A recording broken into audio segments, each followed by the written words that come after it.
nosso ministro decano, senhores ministros, senhor procurador-geral, doutor Augusto Aras, senhora secretária de plenário, doutora Carmen Lúcia, eu cumprimento os ilustres advogados que estiveram na tribuna pelo INSS, doutora Bruna Maria Palhano, também estiveram doutora Gisele Lemos Kraveskin, pelo IBDP, o doutor Diego Monteiro, treinei em casa, Cheruli, doutor João Osvaldo Badari Zinsley Rodrigues, doutor Luiz Fernando Silva e o ilustre procurador-geral. Presidente, a questão, a minha visão, ela é juridicamente simples, mas ela envolve complexidades sociais relevantes. Eu vou tentar, muito brevemente, o meu voto é breve, colocar a questão na dimensão que me parece própria. Está aqui em discussão a regra de cálculo do benefício da Previdência Social no âmbito do regime geral da Previdência. Portanto, o regime de Previdência que se aplica aos trabalhadores da iniciativa privada, administrado pelo INSS. Essa legislação que cuidava do regime geral da Previdência previa uma regra de cálculo do benefício da aposentadoria, por exemplo. Esse benefício era calculado da seguinte forma: a média dos 36 últimos salários de contribuição. Essa era a regra que vigia, instituída pela Lei 8.213 de 91. 36 últimos salários de contribuição. Sobreveio, em 1999, pela Lei 9876, uma nova regra. O benefício passou a ser calculado com base na média, não mais dos 36 últimos salários de contribuição, mas na média de 80% de todo o período. Portanto, deixou de ser apenas o período final e passou a ser a média de todo o período de contribuição. Essa foi a nova regra instituída. Porém, ao instituir a nova regra, esta lei de 99 previu uma regra transitória, ou seja, que seria aplicável àqueles que já estavam no sistema desde antes dessa modificação e que ainda não haviam se aposentado.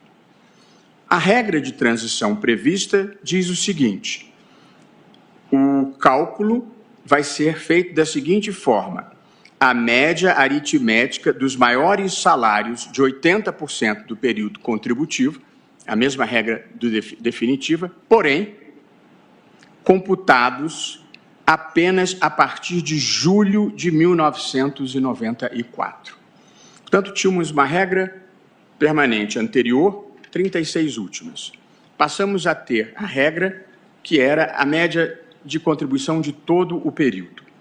E a regra de transição estabeleceu a média de todo o período computado a partir de julho de 1994. O que fez a regra de transição? Ela estabeleceu um corte a partir do Plano Real, a partir do momento em que houve a estabilização da moeda. E, com isso, afastou do processo de cálculo o caos monetário inflacionário e dos múltiplos planos e dos múltiplos índices de reajuste que existiam antes do Plano Real. Portanto, essa foi a regra transitória que nós estamos aqui discutindo. Se foi legítima ou não a opção do legislador de estabelecer que o cálculo só deveria se dar a partir do Plano Real, a partir de 1994. A decisão lá na origem foi desfavorável à pretensão do contribuinte. A decisão originária foi no sentido de que a regra transitória se aplicava e que ela era legítima e deveria valer. O STJ, no entanto, reformou a decisão da instância originária. E aqui é que eu acho que se coloca a questão constitucional mais delicada que nós estamos aqui discutindo. Em teoria do direito, existem chamados casos fáceis e os chamados casos difíceis. Os casos fáceis são aqueles para os quais existe uma solução pré-pronta no ordenamento jurídico. Os casos difíceis são aqueles para os quais não há uma solução nítida, pré-pronta. E, portanto, você precisa resolver o problema aplicando um princípio ou um conceito jurídico indeterminado. Por esse critério, presidente, do ponto de vista jurídico, esse é um caso fácil, porque existe uma regra expressa que dá a solução para o problema que nós estamos enfrentando. O que aconteceu, no entanto, foi que o Superior Tribunal de Justiça entendeu que essa regra não era justa. O Superior Tribunal de Justiça entendeu que se causaria uma injustiça a esse contribuinte, a esse segurado, se aplicasse a regra de transição. Mas, em todas as vênias de quem entenda diferentemente, justiça ou não justiça não é um critério voluntarista de juiz ou de tribunal. A justiça ou injustiça de uma lei é aferida com base na Constituição, com base nos valores que a Constituição institui. E, portanto, para um tribunal dizer eu não aplico esta lei porque a considero injusta, ele está dizendo eu não aplico esta lei porque a considero incompatível com a Constituição. Mesmo que ela não seja incompatível, em tese, no seu relato, ela pode ser incompatível numa incidência concreta específica. E aí nós temos uma declaração de inconstitucionalidade sem pronúncia de nulidade. Você considera inconstitucional aquela incidência da norma, mas não a norma em si.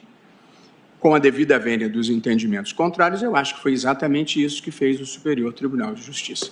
Entendeu que esta norma, naquela incidência, era uma norma inconstitucional. E se assim é, eu peço vênia aos entendimentos contrários, mas houve sim uma declaração incidental de inconstitucionalidade dessa norma sem pronúncia de nulidade. E aí incide, na minha visão, o artigo 97 da Constituição, que institui que somente o plenário ou o órgão especial dos tribunais podem declarar uma lei inconstitucional. E esta decisão do Superior Tribunal de Justiça foi tomada pela seção e não pela Corte Especial, que era o órgão competente para dizer esta incidência é inconstitucional. Portanto, eu não entendo aqui, respeitando as posições contrárias já manifestadas, que havia duas interpretações razoáveis e o STJ escolheu uma. A norma era claríssima. A quem ingressou, quem já estava no sistema ainda não aposentado quando da vigência desta lei, se aplica a regra de transição. E ali não tinha nenhuma exceção prevista. A exceção que se criou foi uma exceção que considerou inconstitucional a incidência da norma. Portanto, é diferente de uma norma que comporte uma ou mais interpretações e a escolha de uma não importe em declaração de inconstitucionalidade. Mas aqui, com todas as vênias, ao ler a literalidade do dispositivo, não vejo possibilidade de mais de uma interpretação. Portanto, como as regras são aplicadas na modalidade tudo ou nada, se você não aplica uma regra, é porque você a considerou inconstitucional, de modo que eu assento o meu entendimento de que a hipótese é de retorno dos autos ao Superior Tribunal de Justiça para que a decisão seja tomada pelo órgão competente, que é a Corte Especial. Como todos os demais colegas seguiram viagem depois de decidir esta questão prévia, eu também vou opinar, presidente, no mérito, para já concluir o meu voto.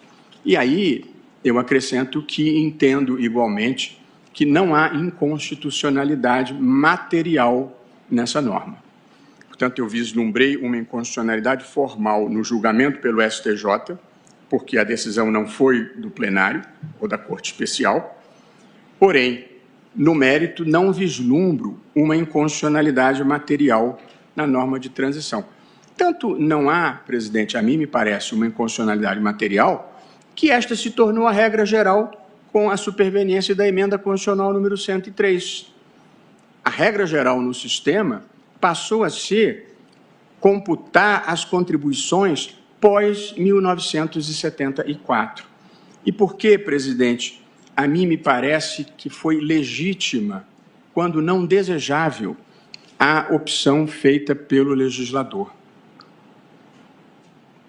O que se fez aqui foi evitar importar para o sistema previdenciário toda a litigiosidade que o país viveu antes do Plano Real e de todos aqueles planos econômicos, porque nós vamos discutir, rediscutir aqui, se isso se reabrir, quais são os índices de reajuste, quais são os critérios e se o Plano Real afetou ou não afetou o valor real das aposentadorias. Ou seja, o acordo que o Supremo conduziu sob a coordenação do ministro Ricardo Lewandowski, relativo aos planos econômicos, que extinguiu, confirmei agora com Sua Excelência, mais de 400 mil processos, nós vamos reabrir essa discussão, só que em âmbito previdenciário, de saber se os planos econômicos anteriores ao Plano Real, que impacto eles produziram. E aqui nós vamos voltar a discutir Plano Collor, Plano Verão, Plano Besser, que eu penso, Plano Cruzado 1, Plano Cruzado 2, que eu penso que seja uma discussão que o legislador legitimamente quis evitar. Nós vamos ter uma nova inundação de processos discutindo planos econômicos relativos a todas as pessoas que vão se empenhar compreensivelmente em demonstrar que, no período pretérito ao Plano Real, não se fizeram os reajustes desejáveis ou esperados. Portanto, eu acho que o legislador andou bem em não deixar esta litigância toda ser reavivada mais de quase 94, 2004, quase 20 anos depois do Plano Real, nós vamos reabrir essas discussões. De modo que eu considero legítima a não exumação desses cadáveres. É claro que eu, como qualquer pessoa normal e de bom coração, gostaria de ser o mais generoso possível com todos os segurados do INSS, por certo. Mas nós temos também outras considerações importantes que envolvem desde responsabilidade fiscal até a minimização da litigiosidade, desde que não haja uma inconstitucionalidade. Porque se houvesse uma inconstitucionalidade, eu, evidentemente, a pronunciaria independentemente do custo fiscal.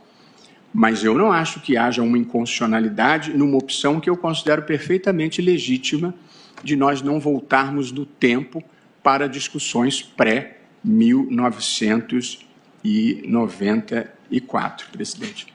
Portanto, por essas razões que eu procurei sinteticamente abreviar, eu tenho um voto mais longo, eu estou dando provimento ao recurso para restabelecer a decisão de origem, que era uma decisão de improcedência do pedido. É como voto, presidente.